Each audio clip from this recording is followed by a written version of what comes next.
Hello guys, Paul here with another amazing tutorial. This time I'm going to be showing you guys how to extract the sound out of the game Battlefield Play for free.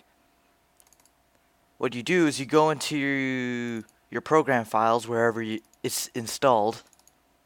You go into your folders and you search for Sound Client. And here you are.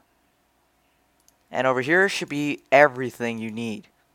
Like over here is your West character, and here's your assault, voiceovers, music, and some weaponry sound effects. This is where I get all my weaponry sound effects.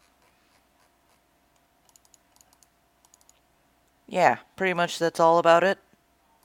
And to take it out, you just extract. Thanks for watching.